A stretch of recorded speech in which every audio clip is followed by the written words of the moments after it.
Hi! Today we're going to learn how to finger paint koi. You're going to be able to do these gorgeous paintings in no time. Just with a little practice, we're going to learn the fundamentals. So let's get started. You're going to need gloves, you're going to need some paint, and you're going to need a roll of paper towel.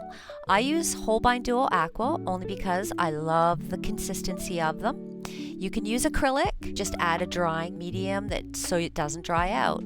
Okay, we're going to start doing the lily pads. So here we go. Just draw some circles on the canvas. Get a nice dollop of paint on your finger. Got to kind of get it thick.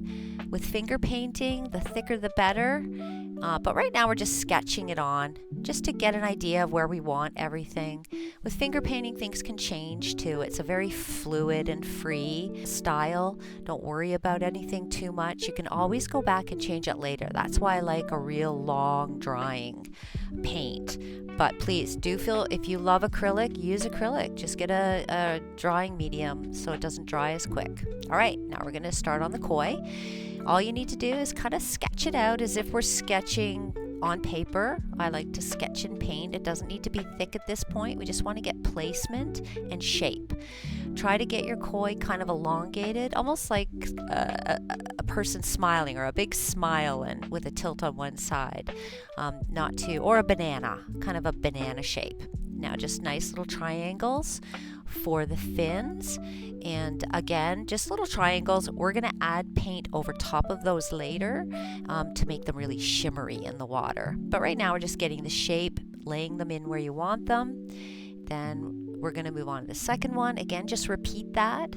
It can be a different size, it can be a different shape. Everything's different in nature. Don't be too concerned. It's just a free and relaxing. There's no real mistakes. So again, just free flowing, kind of get the movement of the koi, lay it on and put in the cute little fins, and then we're ready to do, there we go, get that in there, flow it out. It's going to be so shimmery on the end.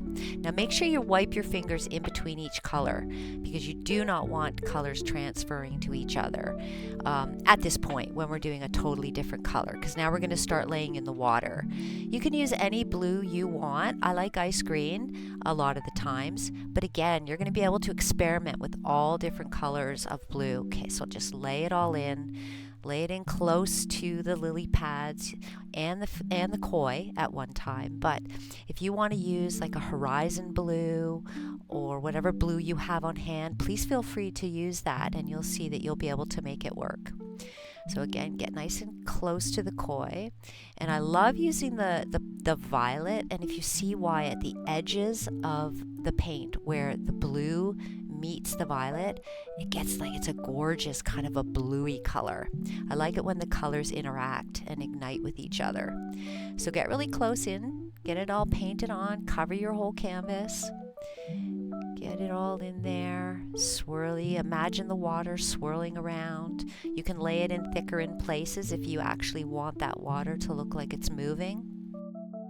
And just enjoy the movement. Just enjoy the touch of the canvas and the feel, a nice light touch. Let's get started on a lily pad. I've got a yellow green, it's called, and I just kind of imagine the veins of the lily pad, and I swirl them out and swirl it around. Keep laying in the color till it's starting to look like a pinwheel. I'm going to put in some highlights.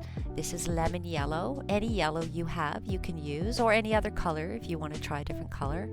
You'll be able to experiment. Once you get really good at this, just experiment with different colors and different lines. But I just like a nice light touch, a swirly. Imagine that they're kind of messy, kind of at a swamp or a pond. So nothing has to be perfect. And then I do the edges with a nice little pop of color to separate it from the water. But as you see, the green underneath kind of gives a nice line. Now here, I'm going to use orange, but you can use any orange. I have a really bright neon orange. You can use a different kind of cadmium, deep yellow. That's an orangey color, but any orange you have on hand, just again to give it that pop of color and that impressionistic feel. So you just lay it all in there. And with a nice light touch. Yeah, kind of squiggle your finger, kind of wiggle it in and give it a nice light touch from the one end to the other. I like to start and work my way in usually. Now we're going to do the little nublin, I call it, but it's the little circle in the middle. Swirl it in and you'll see that it ignites and almost makes a circle. Sometimes you'll find with finger painting is the less you go over it, the better. You'll usually have it in the first stroke, and then sometimes I tend to overwork. But let's get some shadows in. Here we go. We're going to put some nice blue shadows in around the lily pads. And if just to lay it in the idea, you can always go back later. Let's get some movement of water. I love to put movement in water. Put some down wherever you feel. It's very intuitive. So wherever you feel you want some nice little movement of water, swing it in there and mash it up. And now we're going to start the koi, the fun part. Darken up the sides of the violet just so that it's now defined in the water, because you're going to bring in different colors to ignite with that. Here we're going to make a little blue for the shadow of the fins, because the fins are down a little bit lower than the body. There we go.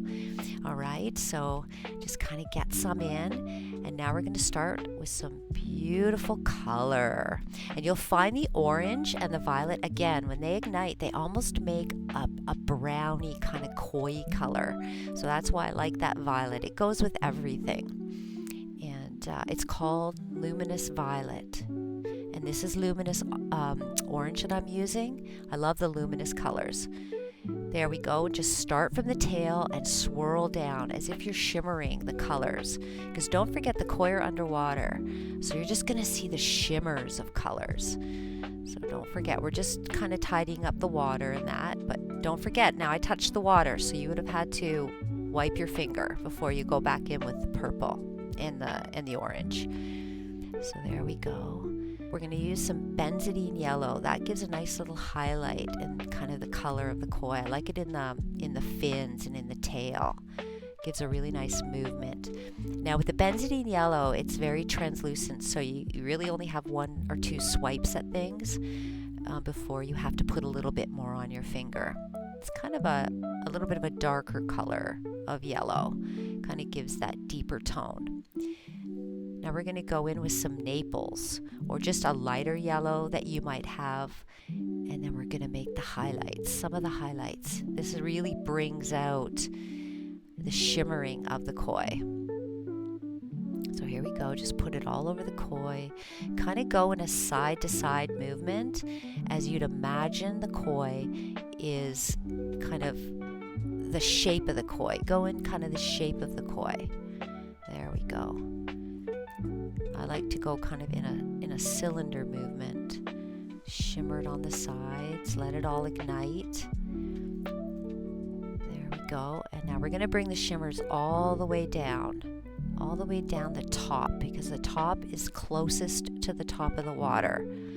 Let's get some fins in. Shimmery fins.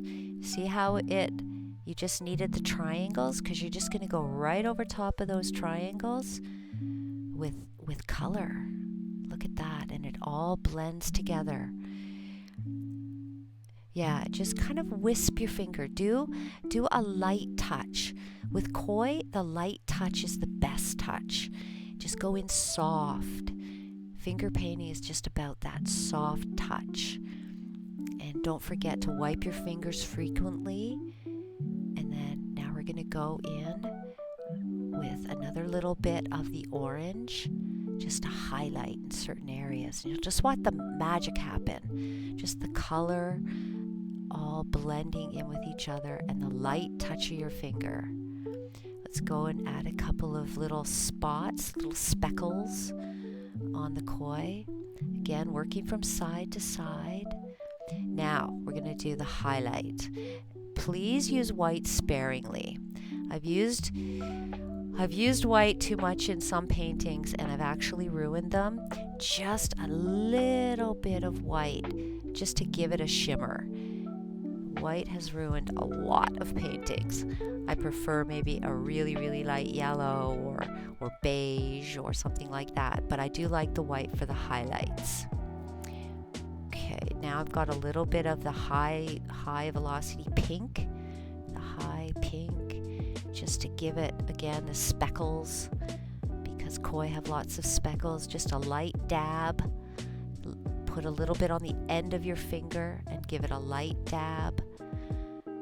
There we go, another light. There we go, the eyes. Light dab in the eye, like speckles, the black speckles on the koi. Again, the finger movement for this is just, these are dabs. Sometimes the long movements, I just call them kind of like swirls and lines and swishes, but when you're putting on dots, just light dabs on the end of your fingertip. So just get the paint on the end of your fingertip, like a paintbrush, but just dab it on, just light dabs. And you'll know where to put it. It's just very intuitive. Just imagine it in the water as you see a koi. Just get any kind of, some of the purple and colors when they ignite, I love them. Now we're just going to put on a little shadow of the koi. Again, I like it all swirly, and imagine that it's at the bottom of the pond. So it doesn't have to be, nothing has to be perfect. That's what I love about finger painting. I used to be very high detailed, but finger painting just allows you to explore. Here we go with some highlights in the water. Here's a little swirl. Maybe a koi just darted out of it and made a ripple in the water. So we're just going to ripple the water around with some white. Again, the light finger movement, light touch, just a very light touch, and just swirl it around. Swirl it around. There we go. There's some shimmers in the water. All right, so we did the same technique for the other koi, make it lighter, darker. We filled in the other lilies. We could use any color we want. And here we go, we're done. Wow, good work.